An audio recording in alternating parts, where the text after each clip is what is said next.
Assalamualaikum warahmatullahi wabarakatuh.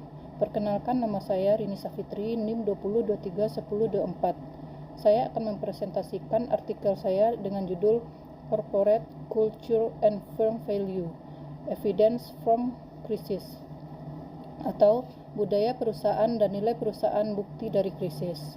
Yang pertama adalah tujuan. Dalam studi ini dapat memperluas jalur penyelidikan dengan memperkirakan ukuran tingkat perusahaan dari budaya pada sampel besar perusahaan publik Amerika Serikat dan memeriksa apakah dan bagaimana budaya mungkin terkait dengan kinerja perusahaan selama krisis keuangan. Karena budaya sangat subjektif, diperlukan definisi kerja budaya perusahaan.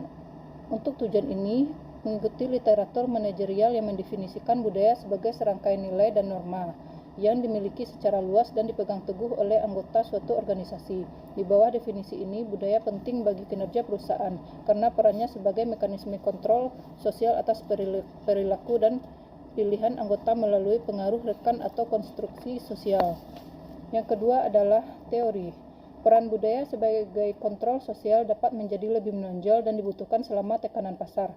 Ketika perusahaan menghadapi ketidakpastian dan kesulitan yang besar, peran pengatur sistem kontrol formal mereka akan menjadi sangat terbatas. Misalnya, karena hasil perusahaan yang semakin tidak dapat diprediksi selama kemerosotan pasar, sistem kontrol formal mungkin menjadi kurang efektif dalam menilai kinerja yang terbagi. Sejumlah besar literatur mendokumentasikan tidak adanya evaluasi kinerja relatif dalam kompensasi manajerial, dan kinerja yang buruk sering dikaitkan dengan manajer berdasarkan faktor-faktor di luar kendali mereka. Yang ketiga yaitu studi kasus. Krisis keuangan tidak pernah berhenti terjadi selama beberapa dekade terakhir. Perhatian yang signifikan telah diberikan pada rancangan tindakan kebijakan dan lembaga atau struktur tata kelola yang dapat secara efektif mencegah episode tersebut dan menjaga stabilitas pasar. Namun pelajaran dari krisis keuangan 2008 adalah bahwa langkah atau struktur seperti itu tampaknya gagal berjalan. Baru-baru ini pembuat kebijakan telah mengalihkan perhatian mereka ke faktor sosial yang dapat melengkapi institusi formal, dan mereka semakin membahas pentingnya budaya perusahaan dalam menjaga stabilitas sistemik dari perusahaan.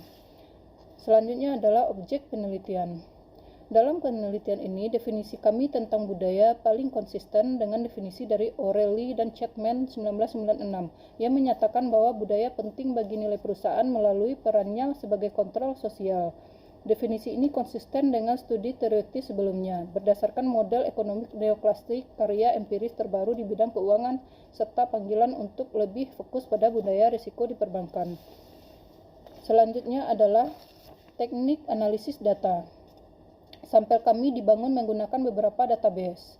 Adapun variabel budaya, laporan 10K yang diajukan oleh semua perusahaan publik Amerika Serikat dengan SEC diambil dari portal Edgar untuk periode 1997 hingga 2013.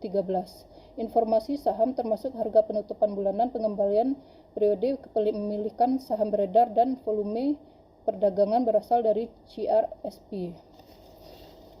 Selanjutnya adalah metode penelitian. Pendekatan analisis teks untuk mengukur budaya tingkat perusahaan. Analisis teks adalah teknik yang sistematis dan objektif untuk menelaah ciri dan pola tulisan, karena peningkatan daya komputasi dan ketersediaan online pengajuan perusahaan dan artikel berita.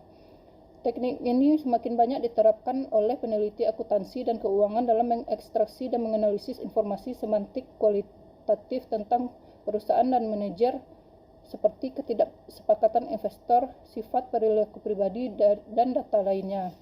Terakhir adalah hasil penelitian. Kami menerapkan metodologi berbasis teks yang mudah diterapkan untuk mengukur budaya tingkat perusahaan. Pengorganisasian budaya menggunakan CVF. Kami melakukan analisis teks pada laporan 10K perusahaan dengan menangkap profil budaya mereka dalam 4 dimensi, berkolaborasi, mengontrol, bersaing, dan membuat. Demikian hasil dari presentasi saya. Terlebih terkurang saya mohon maaf. Assalamualaikum warahmatullahi wabarakatuh.